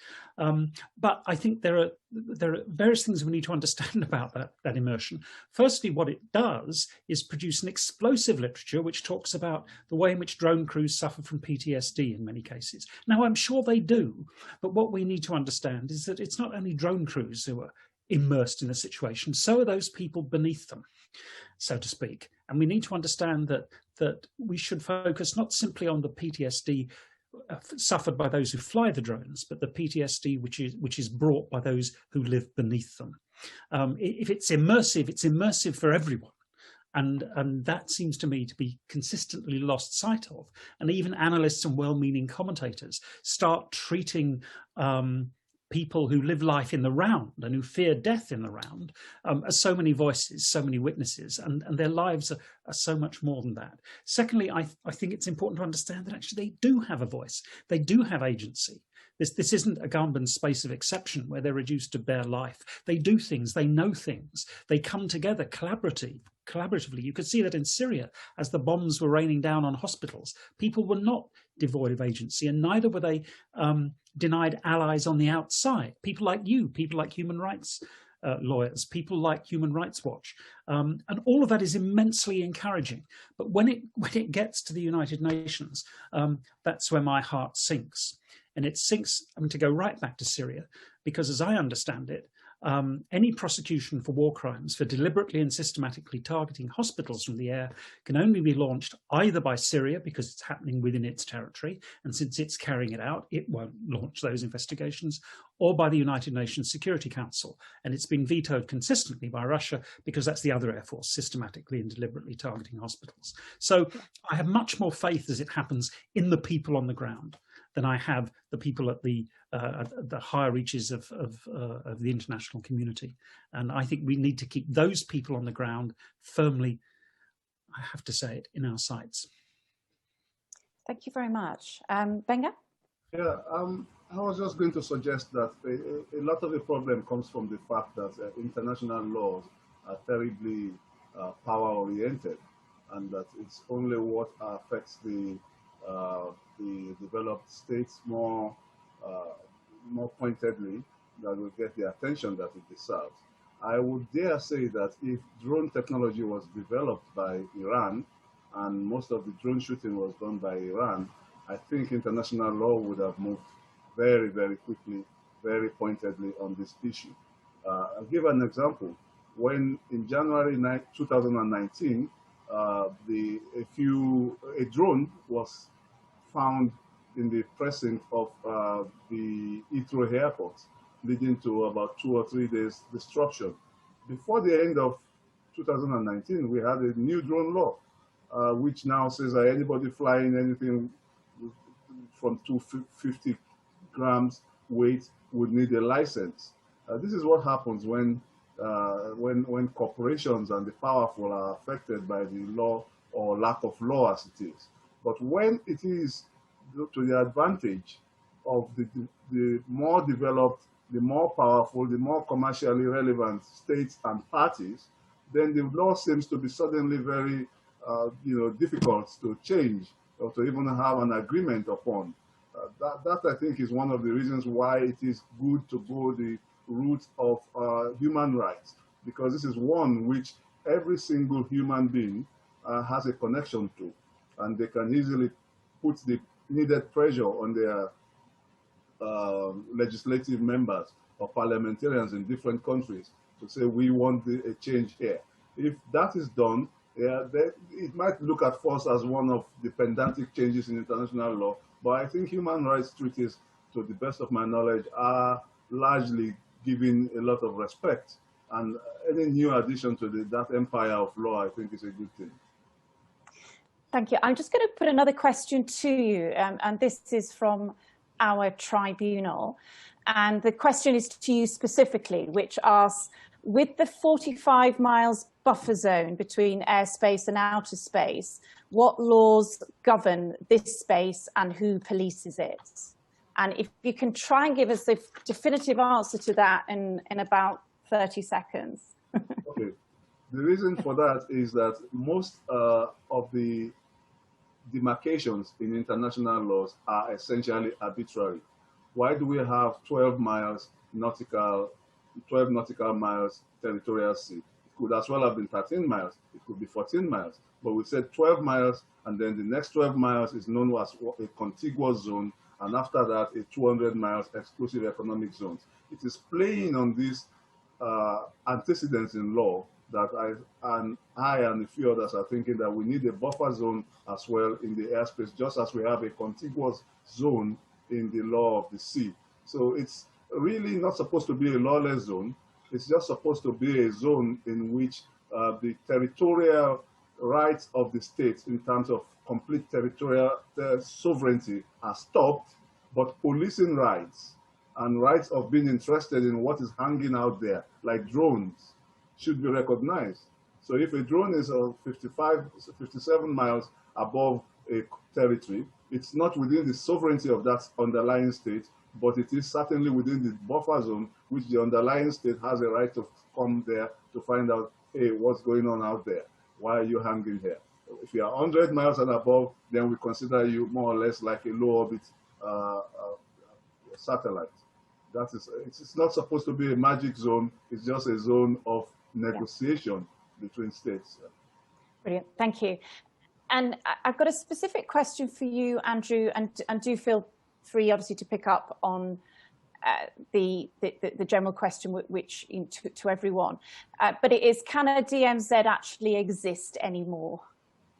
A demilitarized zone? No, I don't think so. Not in the old understanding of what that used to be, simply because of the penetration of data, really, and of being able to track the technologies being able to track people, record people, that even in the past 3 or 4 or 5 years, there's been some astonishing leaps in the capacity for, wide tracking motion video of tracking people across cities and responding to that in a live way in terms of various different aggregations of data and sensors in real time. I'm not saying this technology is used everywhere, but I'm very skeptical the idea that there can be a DMZ, a demilitarized zone, anywhere if you accept that surveillance is part of what it is to be militarized in terms of that relationship. Some people might not agree, but can I just very briefly pick up on the conversation before about the United Nations? And in my talk, I was suggesting that there is a real paradox that today we've got the most amazing, astonishing set of data, images, information about war crimes. Think about the work of the NGO Syrian Archive, for example. Their incredible work in building an archive of alleged war crimes by the Syrian state. And other NGOs like that who take it on themselves to collect and to gather and secure data about potential war crimes of a future possible hearing and prosecution. But it just sits there. This data and information and images accumulates. If someone had said to me 20 years ago, in 20 years' time, we'd have all these images and all this information about all these crimes, we would have said, wow, that's fantastic, brilliant. All these terrible crimes would have been resolved. All these awful, evil people would have been brought to justice. And here we are with that information that is available, but is not accessible. And that is the hub, the nub rather, of inaccessible war. Thank you. If I can just ask another question. In fact, we had another one from the Q&A, which just seems to have disappeared. The other question was whether we would propose that the right is applying state globally to obviously to cover states where there isn't actually ongoing conflict. And if I can add to that a query, which country would be best, would you say, throwing this out to the whole panel, which state or states would be the best one to try and really sponsor a new right and push it forward before the United Nations, a right such as being as suggested as freedom and protection from fear, torture, kind of mental distress from what's happening above. So, Derek, could I start with you on that one, please? As I understand it, after the Second World War, where there were discussions leading up to the Geneva Conventions, bombing was never on the table. And bombing was never on the table because, by and large, it was those who had the most experience of bombing who were excluded, and those who carried out the bombing who were the leading voices in drawing up the conventions. And so, I mean, to reverse that in very many ways, some of the most powerful advocates would be those nations which have suffered most from the bombing. In an ideal world, to go right back to the beginning of today's session, it would be the people of the Marshall Islands who would stand up and talk about their rights. It would be those who live in the federally administered tribal areas of Afghanistan. It would be people in Yemen. It would be people in Syria. But the reality of geopolitics means that, you see, to this point, I disagree with Andrew in the sense that I think the Syrian archive is accessible. I think the voices of the Marshall Islanders have been raised. It's those who choose not to enter into that archive. It's those who choose not to listen to what they're saying. I don't think accessibility is simply a blanket situation. There's also a space for choice and discretion. And those who refuse to listen, those who insist that it's quite impossible that those acting in their name, their armed forces, could ever commit a war crime, because by definition that's what others do, that's not what we do. Those are the problem, not those other voices. Thank you. And which state? I'll stick with you, Derek, for the moment, and then just finally finish with Benga and Andrew. I think we're over time. But which state would you say, or states, should be pushing forward for a new human rights? That's the future I can't imagine. Just, there I am right. with Andrew. I can't imagine that those who really ought to be pushing for this would ever have the moral integrity and guts to do so, because of their own naked self-interest and the callous brutality that some of them have shown towards their own populations in the midst of a pandemic. I look at the United States, for example. I look at the United Kingdom, and the combination of cupidity, malice, ignorance, stupidity in those two governments simply astonishes me. So that's a future I'm afraid I can't envisage, and it's an answer I can't give you. All right, thank you. Benga? I think that's the most difficult question of the evening. I can only hope that it's possible to lobby governments from the developing world. Perhaps the African Union might be approached. Maybe also governments in the Middle East. I'm not so sure about that. But definitely, as Derek very helpfully suggested, those who feel it will know it better. Those who have been attacked ceaseless, without ceasing, since 1995 upwards, should be at the forefront of this fight.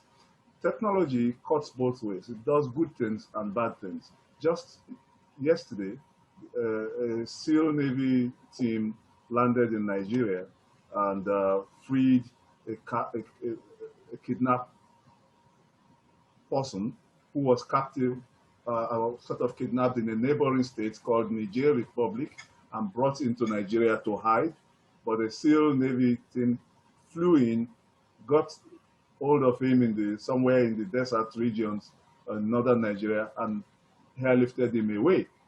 That's a good penetration from the air. There's a healthy debate going on right now in Nigeria that did they get the permission, and no one is there to give us the reply. But I think this just suggests the fact that we are getting to a casual state in international relations when states are open from the air. And that cannot be a good thing. That doesn't bode well with the principle of sovereignty and equality and respect that states should have for each other. I would hope that the US had at least a standing agreement with the Nigerian government for such an intrusion.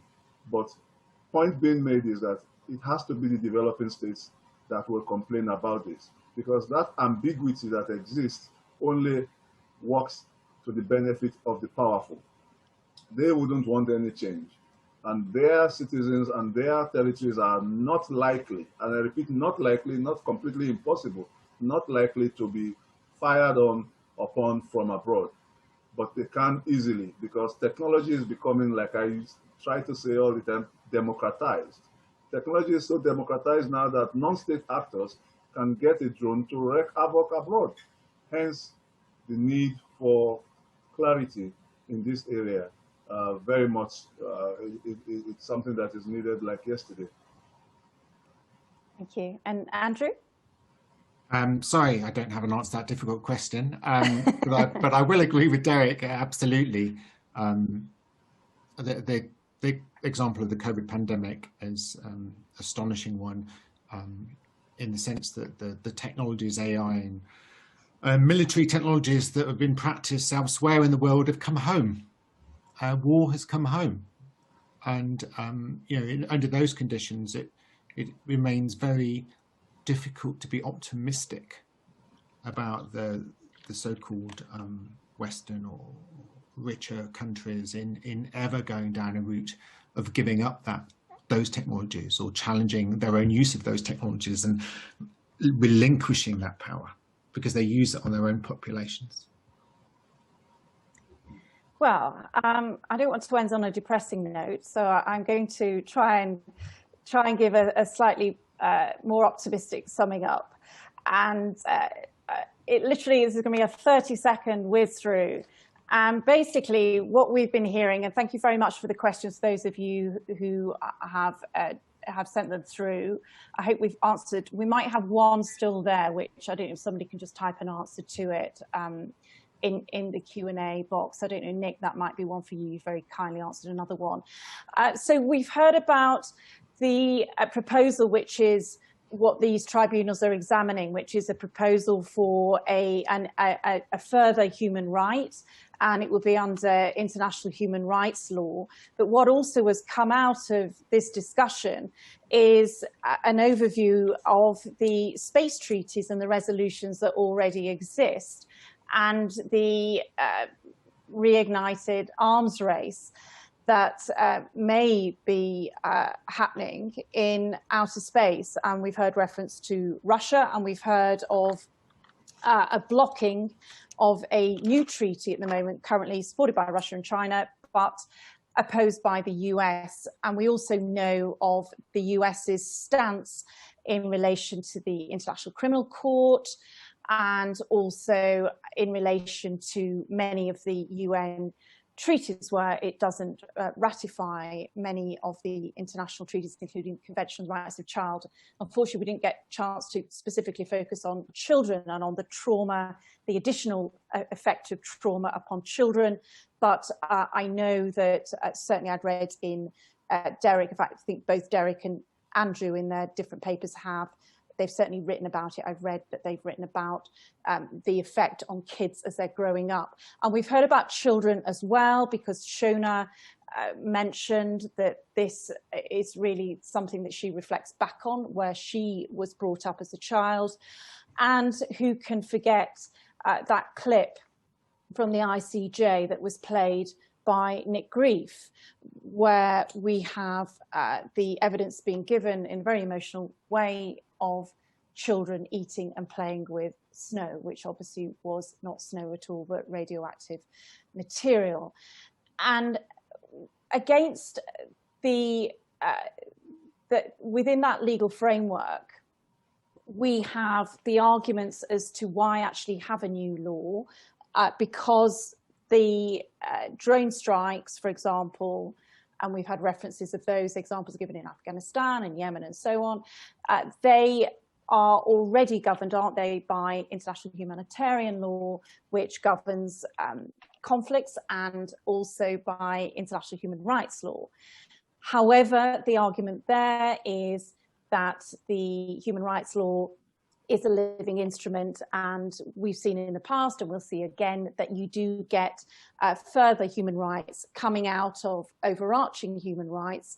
And so that isn't actually an argument not to attempt. As to which state might drive this forward, we have a lot of pessimism across the panel, particularly at this time, because obviously we're all also in the midst of a pandemic, and panelists are also pointing to how states are actually treating their own citizens at this time. So there's a lot of negativity about the functioning of states when it comes to actual implementation of human rights for people. However, in summary, the entire panel does not see an additional human right clearly as something which is not necessary. We've had references to the various gaps there, particularly by Benga in the international law for protection of civilians currently. However, there is pessimism over how a human right will actually, a new human right will actually be introduced, whether it would happen, and pessimism over its effect and implementation.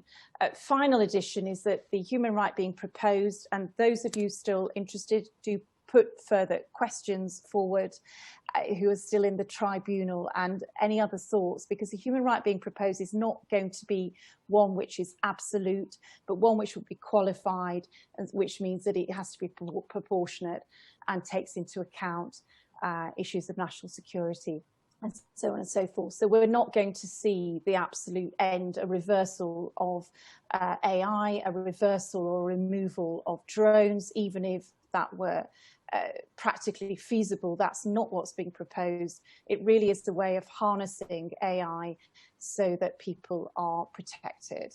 Because if human rights aren't live and actually acting on the ground, then they really aren't any use agreed at the United Nations or agreed between states. Thank you, and apologies that I haven't covered all the points made, and I hope you found it an interesting discussion. And if I can hand back to our chair, please. As chair, I extend sincere thanks to the council, to the tribunal, to Kirsty Brimerlow, QC, and to today's speaker, Derek Gregory, Benga Odunton, and Andrew Hoskins. As well, I would like to thank the co-creators, Shona Illingworth and Nick Grief, and finally my colleague, Joshua Human, and our team at the power plant. The recording of today's panel and subsequent panels will be posted as soon as possible on the power plant's Vimeo page on vimeo.com/thepowerplantto, and will remain there until the closing session. The next two panels will be conducted on Wednesday, November 4th from 2 to 4 p.m. Eastern Standard Time, and Saturday, November 7th, also from 2 to 4 p.m. Eastern Standard Time. They will also be recorded and uploaded as soon as possible and available on our website. All three recordings will remain online until the closing session on Saturday, November 14th from 2 to 3 p.m. Eastern. I want to remind, first of all, to thank everyone for having joined us. I also want to remind everyone that this is a people's tribunal. You are the judges. Mm-hmm. During the closing session, you will be able to vote for or against the proposed human right. Thank you for joining us today, and have a good afternoon or evening or night, depending from which places in the world you are joining us today. So, thank you very much, everyone. I just want to add my thanks to our speakers for very thought-provoking presentations, to Kirsty for being an excellent counsel, and to members of our audience who've put in some fascinating questions that I'm certainly going to go on thinking about over the days ahead. Thank you very much, Gaetan, as well, for chairing us. Yeah, and thank you very much from me too. Thank you. And yes, to echo Gaetan, hope you all have a good day, good night, good evening, good morning, and look forward to seeing you hopefully next Wednesday. Thank you very much. Indeed. Goodbye. Bye.